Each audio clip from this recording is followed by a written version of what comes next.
Hi everyone, Mrs. Lopez here.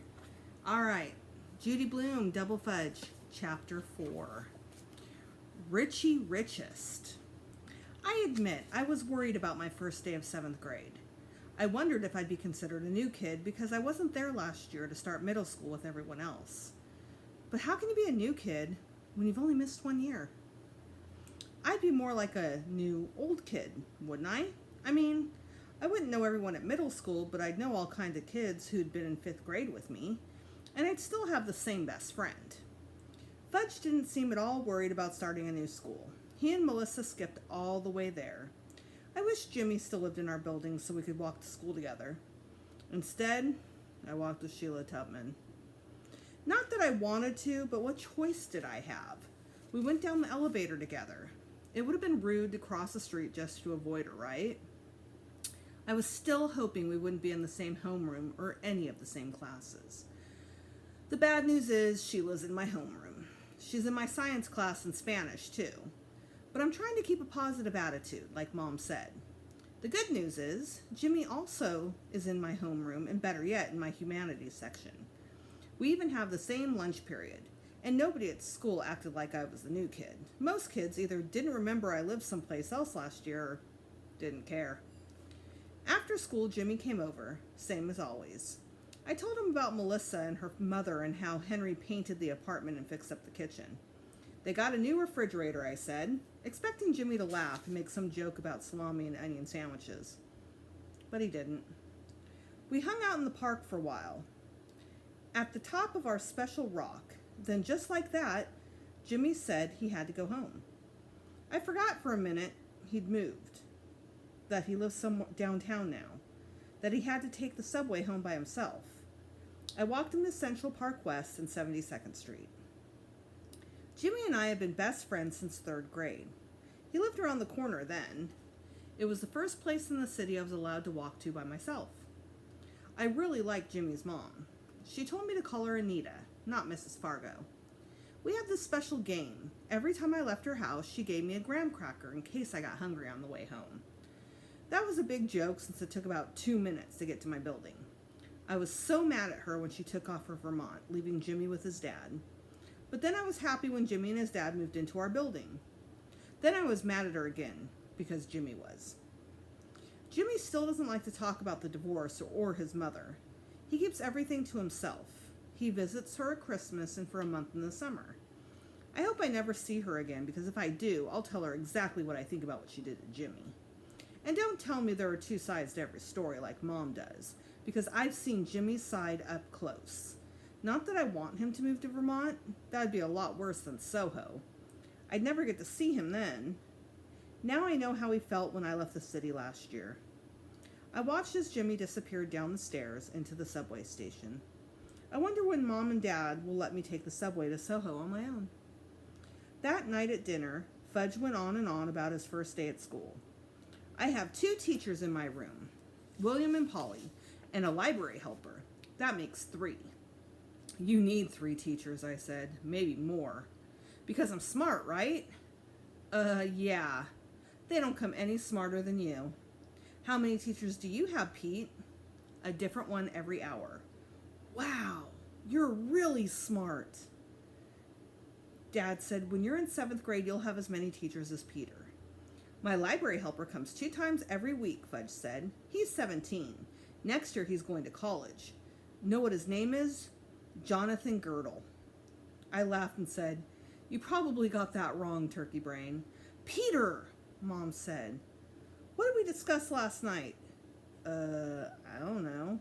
Self-esteem, Mom said. Don't you remember? What's that got to do with? I stopped before I finished. Was she talking about me calling Fudge turkey brain?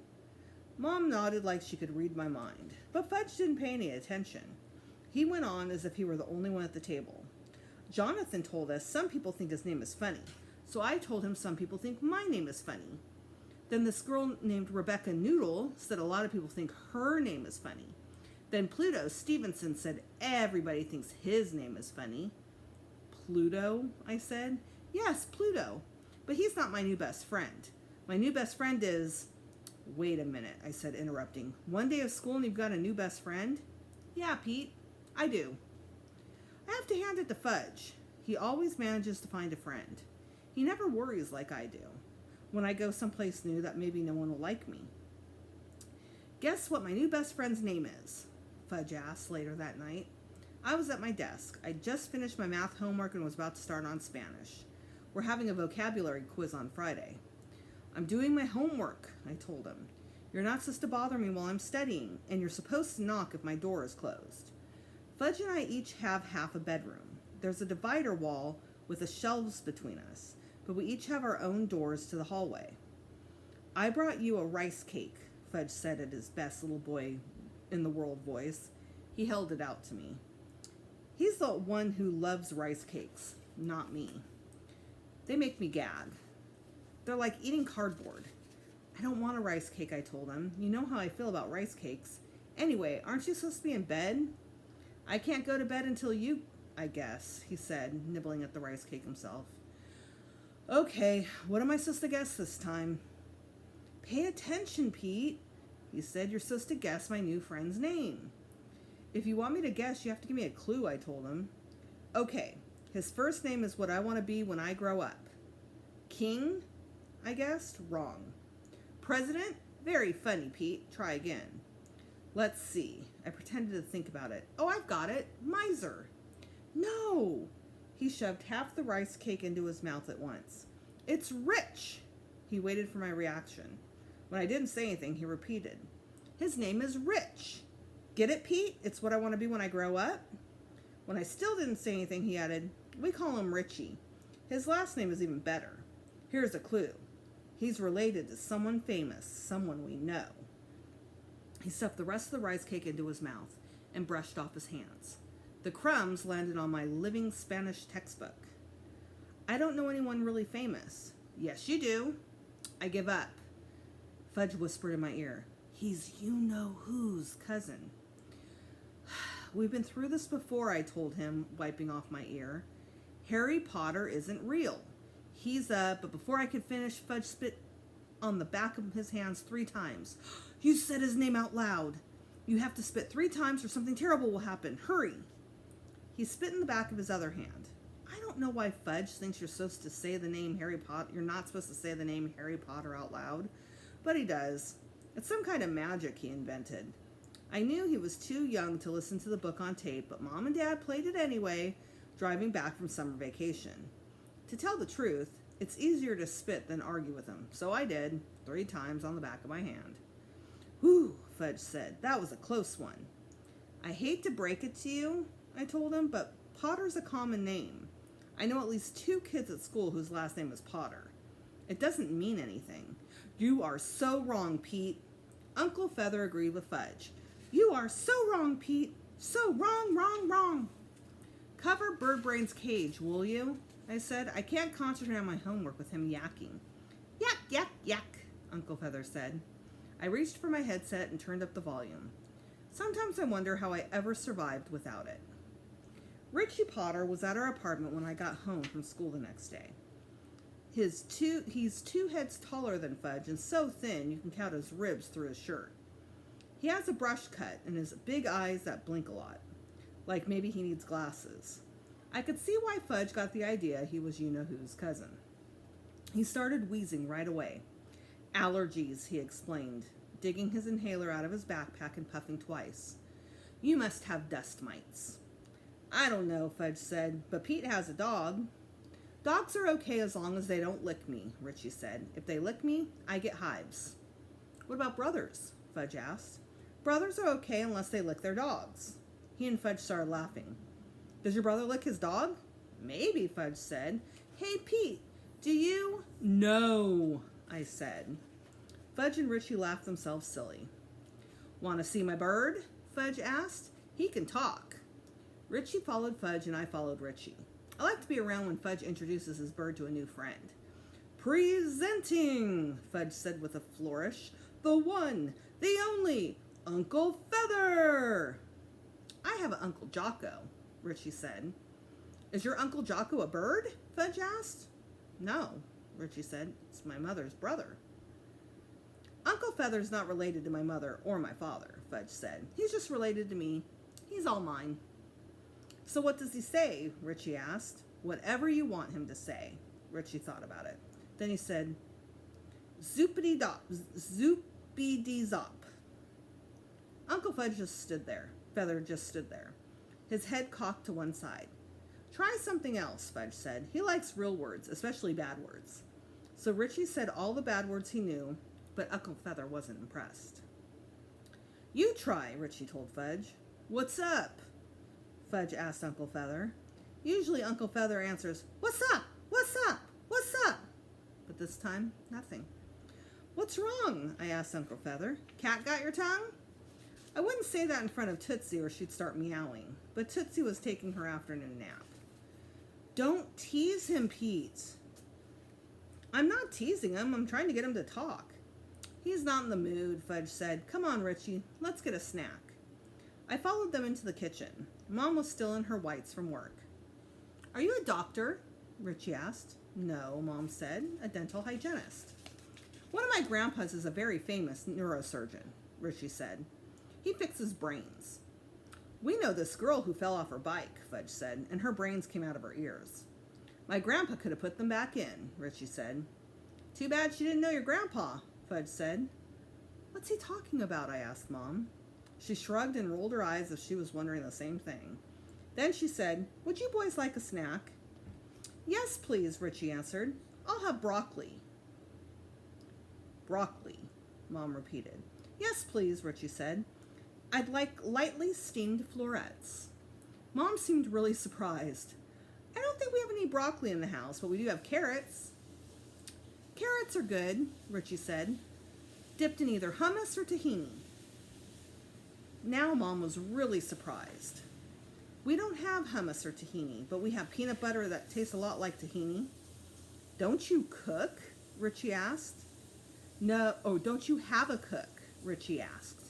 No, I'm afraid we don't, Mom said. Oh, I'm sorry, Richie said. I didn't know you were poor. We're hardly poor, Mom said, serving him a bowl of baby carrots with a side of peanut butter. We just don't have a cook. Fudge watched as Richie took a carrot and swirled it in peanut butter. Can I have peanut butter and banana? He asked Mom. You know where the bananas are, she told him, pouring them each a glass of milk. You can help yourself. Carrots are hard to eat with loose teeth, Richie told Fudge as he wiggled his front top tooth. Soon I'll look like you. What do you mean? Fudge asked. Richie pointed to his mouth. No teeth on top? That's when it dawned on me that Fudge's classmates are finally catching up to him. They're losing their front teeth. Know how much I got from my tooth fairy when I lost my first tooth? Richie asked. How much? Fudge said. $20. And that was just from the tooth fairy. My grandma gave me another 20 and my twin uncles gave me 20 apiece. $80 a tooth? I was thinking. How much did I get, Mom? Fudge asked. Well, Fudge, Mom began, you didn't lose your teeth in the usual way. How'd he lose them? Richie asked. He was trying to fly off the top of the climbing bars, I said. Fly? Richie asked. He was only 3. So what happened? Richie asked. What do you think? I answered. He crashed, landed, and knocked out his top front teeth. But I didn't lose them, Fudge said. I swallowed them. At least that's what we think happened, Mom said. We're really not sure. So no tooth fairy came? Richie asked. Mom, Fudge began, how come the tooth fairy... Mom answered quickly. You were so young when you lost your teeth, the tooth fairy put your money in the bank. I gave Mom a look. She shot me one right back. So that means I have money in the bank, Fudge said. You certainly do. How much? Let's talk about it later, Mom said. My mom doesn't like to talk about money, Fudge told Richie. My mom loves to talk about money, Richie said, sporting a milk mustache. She's a designer. You can get clothes with her name on it. She's very famous. So is my father. He builds office buildings. And my grandma's filthy rich. You mean from counting her money? Fudge asked. I don't know, Richie said. Maybe. She should take her money to the bank to get it washed, Fudge told him. That's a good idea. Richie bit into the carrot with his back teeth. I have a lot of good ideas, Fudge said. I know, Richie said. That's why I want to be your friend. The next day, Richie Richest was back. So where's the toy room? What toy room? Fudge asked. You know, Richie said. The room where you keep all your toys? I keep my toys in my room. That's it? That's all the toys you have? He has more toys than he needs, Mom told Richie. She was getting Tootsie up from her nap. Richie shook his head. I can have whatever toy I want whenever I want it. Even Lego Panorama? Fudge asked. Richie shrugged. Whatever. Do you hear that? Fudge said. He can have any toy he wants whenever he wants it. Yes, Mom said, and she took it in a deep breath. I certainly did hear that. But I'm not spoiled, Richie said. There's a difference between having everything you want and being spoiled. Is there, Mom? Fudge asked. I suppose it's possible, Mom said. We have a house at the beach, Richie announced. Do you? No, we don't, Mom said. Our house is on the ocean side, but we keep our boat in the bay. I have 2 half-brothers who are also rich and famous. You've probably heard of them, Jeffrey and Colin Potter. They make movies. Pete, Fudge said, if I cut you in half, then I'd have a half-brother, and Tootsie could have the other half. That's not exactly what a half-brother is, I told him. Jeffrey and Colin are from my father's first marriage, Richie told Fudge. After his divorce, he married my mother, and they had me. My mother is 20 years younger than my father. She says I'm very smart and extremely handsome. Do you think I'm handsome? The kid was on a roll. There was no stopping him now. Why, yes, Mom said. You and Fudge are both handsome. Which of us is more handsome? Richie asked. I wouldn't want to choose, Mom said. What is this, a beauty contest? I asked. That got Fudge and Richie laughing so hard, Richie had to dig out his inhaler and take a couple puffs. That night at dinner, Mom told Dad, Fudge has an interesting new friend. Interesting friends are better than boring ones, Dad said. We were having pasta primavera. That's spaghetti with a bunch of vegetables on top. I asked Mom if I could have my pasta with just plain tomato sauce, but Mom said vegetables are very important. Richie Potter likes broccoli, Fudge said. We know, I told him. It makes his pee smell funny. Fudge, Mom said. We don't talk about what we do in the bathroom at mealtimes. Why not? Fudge asked. Anyway, it's asparagus that makes pee smell funny, I told him, not broccoli. Peter, Dad warned. Broccoli too, Fudge said. I know because he let me smell it. That's enough, boys, Dad said, which got Tootsie going. Ee, ee, ee, she shrieked. Fudge's new friend brags about everything, I said. He even brags about his poops, Fudge told us. I'm not surprised, I said. But Pete, if you saw what he'd made, you'd understand. It was this long. Fudge held out his hand, showing me exactly how long. That's it, Mom said. I don't want to hear another inappropriate word at this meal. And that's the end of Chapter 4. See you in the next video for Chapter 5.